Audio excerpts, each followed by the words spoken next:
DARPA பாகம் 2 நிறைய செயற்கைக்கோள்களை விண்ணில் செலுத்தி அந்த செயற்கைக்கோள்களுக்கு அந்த கம்யூனிகேஷனை செஞ்சு ஆப்டிக்கல் இன்டர் சேட்டலைட் லிங்க்ஸாக அதை மாற்றி ப்ராஜெக்ட் பிளாக் ஜாக்கை நாங்கள் செயல்படுத்த போகிறோம் அப்படின்னு நான் சொல்றத நீங்க நம்ப மாட்டீங்க.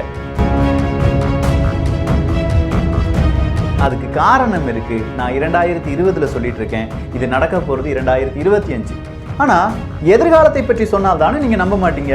கடந்த காலத்தை பற்றி சொன்னாலோ, கடந்த காலத்தில் நடந்த சில நிகழ்வுகளை பற்றி சொன்னாலோ நம்பாமல் எப்படி இருப்பது? அன்பு தமிழஞ்சங்களுக்கு தமிழ் பொக்கிஷத்தின் வணக்கங்கள்.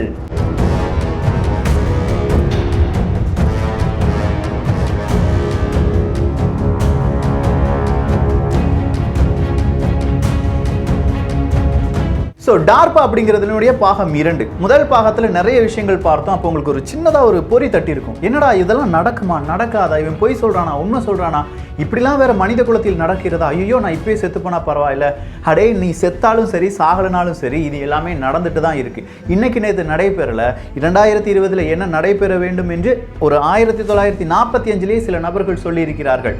இதெல்லாம் சொல்லியிருக்கிறார்கள் அப்படின்னு சொல்றதை விட அவங்களுடைய விஷன் அப்படிதாக இருந்தது. அதில் குறிப்பாக ஒரு நபர், ஒரு விஞ்ஞானியுடைய பெயர் சொல்ல வேண்டும் என்றால் வேனவர் புஷ் என்பவர் தான்.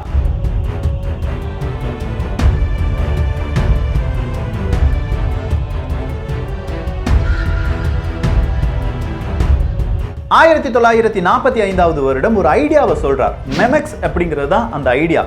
மெமெக்ஸ் ஐடியாவை பொறுத்த வரைக்கும் நம்ம படிக்கிற புத்தகங்கள், நம்முடைய பேச்சுக்கள், இது எல்லாத்துலேயுமே ஒரு சின்ன டிவைஸில் ஸ்டோர் பண்ணணும்.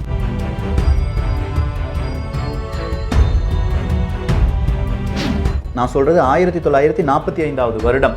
எல்லாத்துலேயுமே சின்ன ஒரு டிவைஸில் ஸ்டோர் பண்ணி அது உங்களுக்கு எப்போது தேவைப்படுகிறதோ அந்த நேரத்தில் அதை எடுத்து பல நபர்களிடம் காண்பிக்க வேண்டும். நம்ம படித்த புக்ஸ், புக்ஸ், நம்ம பேசுகிற வார்த்தைகள், இப்போ எல்லாரும் மொபைல்லையும் கால் ரெக்கார்டிங் இருக்கும், நம்ம பேசுகிறது எல்லாமே ரெக்கார்ட் ஆகும். இது 1945 மெமெக்ஸ் அப்படிங்கிற ஒரு ஐடியாவாக சொன்ன போது இந்த வெனாவர் புஷ்ஷை எல்லாருமே பைத்தியக்காரன் அப்படின்னு சொன்னாங்க.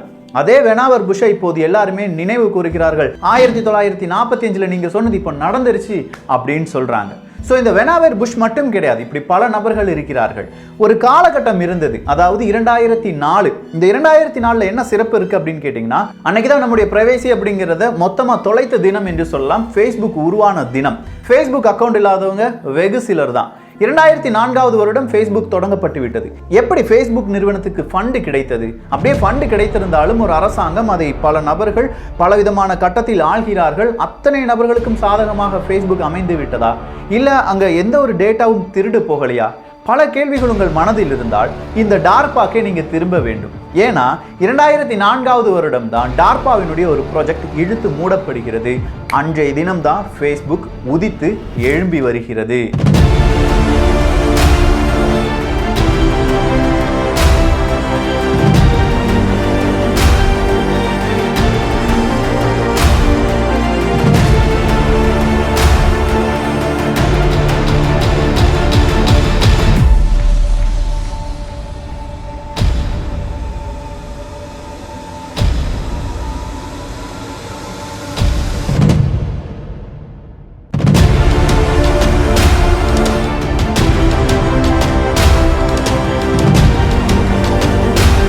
ஸோ டார்பாவினுடைய ப்ராஜெக்டுடைய பெயர் என்ன அப்படின்னு கேட்டிங்கன்னா லைஃப் லாக். இதே இது இங்கே ஃபேஸ்புக் அப்படிங்கிற வேற ஒரு ப்ராஜெக்ட். அப்படின்னா லைஃப் லாக்னா என்ன? DARPA, defence advance research project agency, ஒரு விஷயத்தை நினைக்கிறாங்க. இந்த ஆர்டிக்கலை பார்த்துக்கோங்க. இந்த ஆர்டிக்கல் வெளிவந்த வருடம் 2003 வருடம். ஃபேஸ்புக் அப்படிங்கிறது யாருக்கும் தெரியாது. ஸோ நல்லா புரிஞ்சுக்கோங்க, நம்ம இப்போது 2003 வருடத்தில் நிற்கிறோம். 2003 வருடத்தில் டார்பா அப்படிங்கிறவங்க ஒரு ப்ராஜெக்டை நாங்கள் செயல்படுத்துகிறோம். அந்த ப்ராஜெக்டின் பெயர் லைஃப் லாக் அப்படின்னு சொல்றாங்க. என்னடா இந்த ப்ராஜெக்ட் அப்படின்னு சொல்லி நிறைய பேர் கேட்கும்போது வேற எதுவுமே கிடையாது.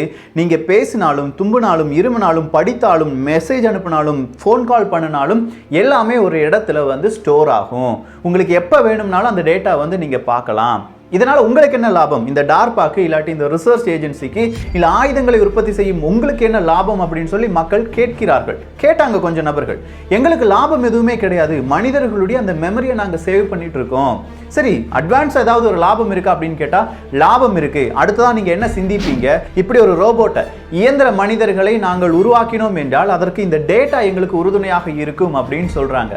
அப்படின்னா முடியாது, எங்க டேட்டாவை நாங்க திருடுறதுக்கு சம்மதிக்க மாட்டோம் அப்படின்னு சொல்லி ஒரு கலக குரல் எழும்புகிறது. சோ டார்பா அப்படின்னு சொல்லும்போது வெறும் ஏஜென்சியாக தான் பல நபர்களுக்கும் அன்றைய தினம் தெரிந்தது. ஆனா அங்கிருந்து இப்படி ஒரு ப்ராஜெக்ட் வெளியில வருது அப்படின்னு சொன்னோடனே பல நபர்களுக்கும் இந்த டார்பா மேல சின்னதா ஒரு சந்தேகம் வருகிறது. சோ வேற வழியே இல்லாம டார்பா அப்படிங்கிற அந்த அமைப்பு லைஃப் லாக் அப்படிங்கிற அந்த ப்ராஜெக்டை இழுத்து மூடுகிறார்கள். இது நடந்தது பிப்ரவரி மாதம் 4ஆம் தேதி 2004வது வருடம். அதே பிப்ரவரி மாதம் 4ஆம் தேதி 2004வது வருடம் வேறொரு ப்ராஜெக்ட் இந்த உலகத்திற்கு அறிமுகம் செய்யப்படுகிறது. அந்த ப்ராஜெக்டின் பெயர் தான் த ஃபேஸ்புக், அதாவது நாம் பயன்படுத்தும் முகநூல். 2004வது வருடம் ஃபேஸ்புக் வெளியில வந்துருச்சு, லைஃப் லாக் இழுத்து மூடப்பட்டது அப்படின்னு சொன்ன உடனே இது ஒரு கோ இன்சிடென்ஸா கூட இருக்கக்கூடாதா? என்ன விக்கி, எல்லாத்துலயுமே ஒரு கனெக்டிங் டாட்ஸ் சொல்லிட்டே இருக்கியே, தப்பு தப்பு தப்பு. ஆமால, தப்பு தான். அப்படின்னா இந்த ஃபேஸ்புக் உருவாகுவதற்கு ஒரு 2-3 வருடங்களாக பல நேரங்களிலும் மார்க் சுகர்பர்க் என்பவர் கொஞ்சம் யோசிச்சிருக்கணும், நிறைய யோசிச்சிருக்கணும்.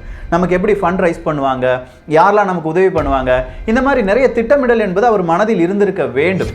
சரி, அப்படியே திட்டமிடுதல் இல்லாட்டினாலும் அந்த ஃபேஸ்புக்கு இனிஷியலா ஏஞ்சல் அமௌண்டாக இருக்கட்டும், ஏஞ்சல் அமௌண்ட் அப்படின்னு சொல்லும்போது ஏஞ்சல் இன்வெஸ்ட்மெண்ட் அப்படின்னு சொல்லுவாங்க. யார் முதலாக ஒரு நிறுவனத்தை நம்பி ஒரு ஐடியாவை நம்பி இன்வெஸ்ட் பண்றாங்களோ அது ஏஞ்சல் இன்வெஸ்ட்மெண்ட் அப்படின்னு சொல்லுவாங்க. இந்த ஏஞ்சல் இன்வெஸ்ட்மெண்ட்டை யார் செஞ்சாங்க, அதன் பிறகு வந்த இன்வெஸ்ட்மெண்ட் யார் செஞ்சாங்க, இதெல்லாம் ஒரு கேள்வியாக நமக்கு இருந்திருக்க வேண்டும். இந்த கேள்வியை நீங்க கொஞ்சம் கொஞ்சமா துருவி போனீங்கன்னா நான் சொன்ன டார்பா, லைஃப் லாக், அதே மாதிரி CIA, இப்படி பல நிறுவனங்கள், பல அமைப்புகள் வருவதை உங்களால் மறுக்கவே முடியாது. ஃபேஸ்புக்கினுடைய முதல் இன்வெஸ்ட்மெண்ட் யாருடையது தெரியுமா? பீட்டர் தியல் என்பவர் தான். கிட்டத்தட்ட ஒரு $5 லட்சம் அமெரிக்க டாலர் 2004வது வருடம். இந்த பீட்டர் தியல் அது யாரு நமக்கு தெரிஞ்சிருக்கணும், கண்டிப்பா தெரிந்திருக்க வேண்டும். அதற்கு முன்பாக டார்பாவினுடைய லைஃப் லாக் என்பது மூடப்பட்டு விட்டது அப்படிங்கிற அந்த செய்திக்கு கீழே நிறைய ஆசிரியர்கள் ஒரு கருத்தை தெரிவித்திருந்தார்கள். அவ்வளவு சீக்கிரமா இந்த டார்பா இல்லாட்டி இந்த டிஃபென்ஸ் ஏஜென்சியா இருக்கட்டும், அவங்க ஒரு ப்ராஜெக்டை ஸ்டார்ட் பண்ணாங்கன்னா விட மாட்டாங்க, இது வேறொரு பெயரில் வருவதற்கான வாய்ப்புகள் இருக்கு அப்படிங்கிற அவங்களுடைய ஐயத்தை தெரிவித்திருந்தார்கள்.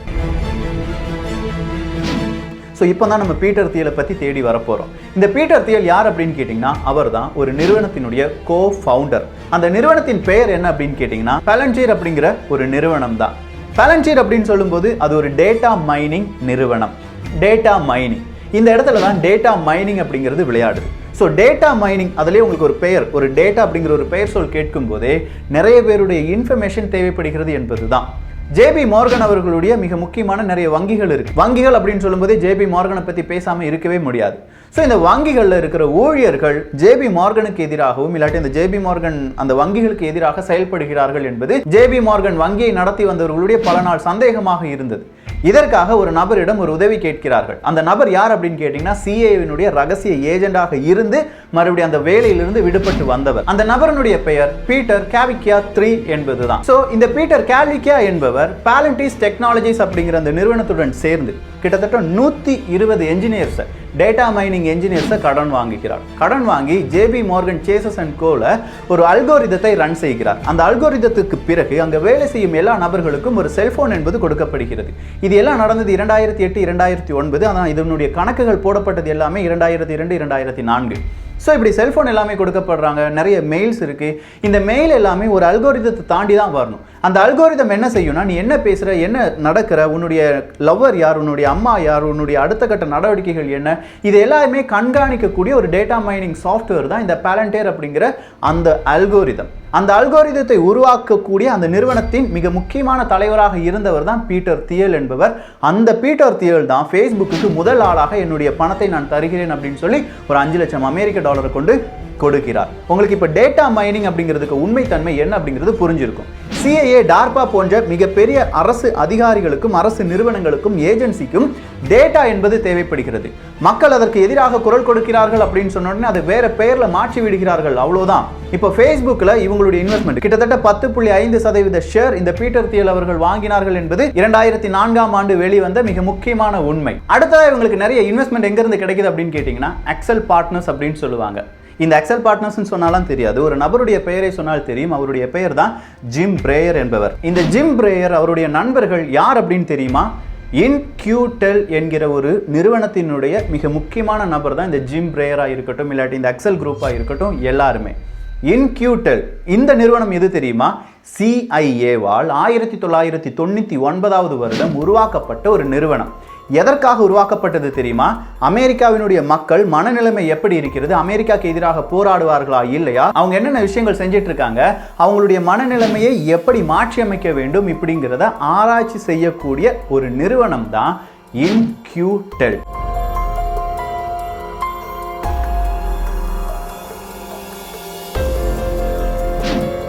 அந்த இன்க்யூடெல் கூட மிக முக்கியமான நெருங்கிய தொடர்பு வைத்திருந்தவர் தான் ஜிம் பிரேயர். அந்த ஜிம் பிரேயர் தான் ஃபேஸ்புக்கு இவ்வளோ பெரிய இன்வெஸ்ட்மெண்ட்டை கொடுக்குறாங்க. ஸோ அரசாங்கம் நேரடியாக ஒரு லைஃப் லாக் அப்படிங்கிற ஒரு ப்ராஜெக்டை ஸ்டார்ட் பண்ணாங்க, இன்க்யூடெல் அப்படிங்கிற ஒரு அமைப்பை ஸ்டார்ட் பண்ணாங்க. ஆனால் மக்கள் அதுக்கு எதிராக குரல் கொடுக்கும்போது இந்த சோஷியல் மீடியா அப்படின்னு சொல்லி ஃபேஸ்புக்கை முன்னாடி கொண்டு வராங்க. அது மார்க் ஜுக்கர்பெர்க் அப்படிங்கிற ஒரு பெயரில் வந்தாலும் அதன் பின்னால் நிற்கும் நபர்கள் யார், இன்வெஸ்டர்ஸ் யார், அதற்கு பின்னால் இருக்கும் அந்த டேட்டா பிரைவேசி எங்கே போகுது, இதெல்லாம் மிகப்பெரிய ஒரு கேள்வி. இப்போ உங்களுக்கு புரிஞ்சிருச்சா? கொஞ்சமாவது சில விஷயங்கள் புரிய வருதா? ஸோ டேட்டா மைனிங் செஞ்சுட்டு இருக்காங்க. இனி வரப்போகும் நாட்களில் டேட்டா மைனிங் இல்லாமல் எதுவுமே நடக்காது. ஒரு பொருளை விற்க வைக்க வேண்டும் என்றால் அங்கே டேட்டா மைனிங் வேணும்.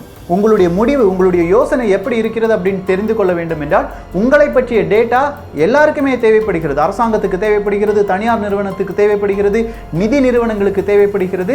இப்படி உங்களுடைய டேட்டா தேவை.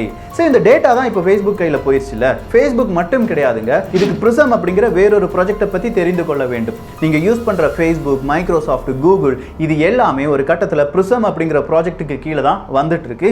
இது ஒஃபிஷியலாக அமெரிக்க அரசாங்கத்தால் வெளியிடப்பட்ட உண்மை. நான் பொய் சொல்லல, எதையுமே பெரிதுபடுத்தி சொல்லவில்லை. எனக்கு தெரிஞ்ச 100% உண்மைகளில் ஒரு 50% மட்டும் நான் உங்ககிட்ட சொல்லிட்டு இருக்கேன், அவ்வளோதான். ஸோ இப்போ பிரிசம் பார்த்துட்டோம், அதே மாதிரி இன்க்யூடெல் பார்த்துட்டோம், லைஃப் லாகை பார்த்துட்டோம். இது எல்லாத்தையுமே மூடி மறைத்து ஃபேஸ்புக் வந்துருச்சு. சரி, இந்த ஃபேஸ்புக் அடுத்ததாக என்ன செஞ்சிருக்கும்? சாஃப்ட்வேர் டேட்டாலாம் கிடைச்சிருச்சு. இந்த டேட்டா வச்சு ஏதாவது ஹார்ட்வேரை, அது ரோபோட்டிக்காக இருக்கலாம், இல்லாட்டி பெரிய பெரிய சோல்ஜர்ஸாக இருக்கலாம், இல்லாட்டி மனிதனை ஹேக் பண்ண முடியுமா அப்படின்னு சொல்லி ஃபர்ஸ்ட் பார்ட்டில் பார்த்தோம்ல, அந்த மனித மூளைக்கு கொடுக்க வேண்டிய சில முக்கியமான இன்ஃபர்மேஷனாக இருக்கலாம். இதை ஃபேஸ்புக் தயாரிக்கிறதா இல்லையா? இதற்கான விளக்கம் 2016-17 ஒரு நபர் வந்து F8 அப்படிங்கிற மிக முக்கியமான ஃபேஸ்புக்கினுடைய ஈவெண்ட்ல வந்து பேசுகிறார். அவருடைய பெயர் ரெஜினா டூகன் என்பதுதான். இந்த ரெஜினா டூகன் யார் தெரியுமா? டார்பா அப்படின்னு சொல்லிட்டு இருக்கோம் பாருங்க, அந்த டார்பாவினுடைய தலைவராக இல்லாட்டி தலைவருக்கு கீழ் இருக்கும் பொறுப்புகளில் வேலை செய்தவர்.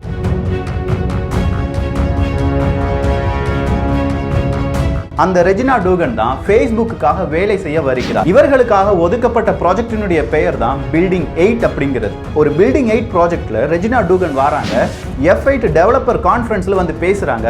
நான் ஃபேஸ்புக்ல என்ன வேலை செஞ்சிட்டு இருக்கேன்னா, ஹியூமனையும் மெஷினையும் கம்பைன் பண்ணக்கூடிய ஒரு விதமான மெஷினை தயாரித்து கொண்டிருக்கிறோம். நீங்க எல்லாருமே எங்களுக்கு உறுதுணையாக இருக்க வேண்டும் அப்படின்னு சொல்றாங்க. இந்த பில்டிங் 8 அப்படிங்கிற அந்த ப்ராஜெக்ட் ஹார்ட்வேரை தயாரிப்பது அப்படிங்கிறது தெளிவாக தெரிந்த பிறகு எந்த ஒரு அறிவிப்பும் இல்லாமல் மூடப்பட்டது. அதனுடைய காரணம் என்ன அப்படின்னு சொல்லி தேடி போகும்போது இன்னும் பலதரப்பட்ட உண்மைகள். இவ்வளவுதான் உண்மைகளா? இல்லையே.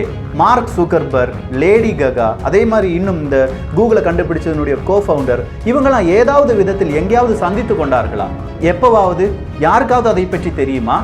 தமிழ் பொக்கிஷம் கொஞ்சமா அதை விடுவிக்கும். அந்த கேள்விகளுக்கான பதிலை நீங்கள் சீக்கிரமாக தமிழ் பொக்கிஷம் சார்பாக பார்க்கலாம். இந்த ஒரு காணொளி பற்றிய உங்களுடைய கருத்துக்கள் இங்கே வரவேற்கப்படுகின்றன. எல்லோரும் தமிழ் பொக்கிஷத்தில் இணைந்திருங்கள். தமிழ் பொக்கிஷம் சேனலை சப்ஸ்கிரைப் செய்யாத தோழர்கள் தோழிகள் தயவு செஞ்சு சப்ஸ்கிரைப் பண்ணிக்கோங்க. நல்லதை பகிர்ந்து நல்ல சமுதாயத்தை உருவாக்குவோம். நன்றி, வணக்கம்.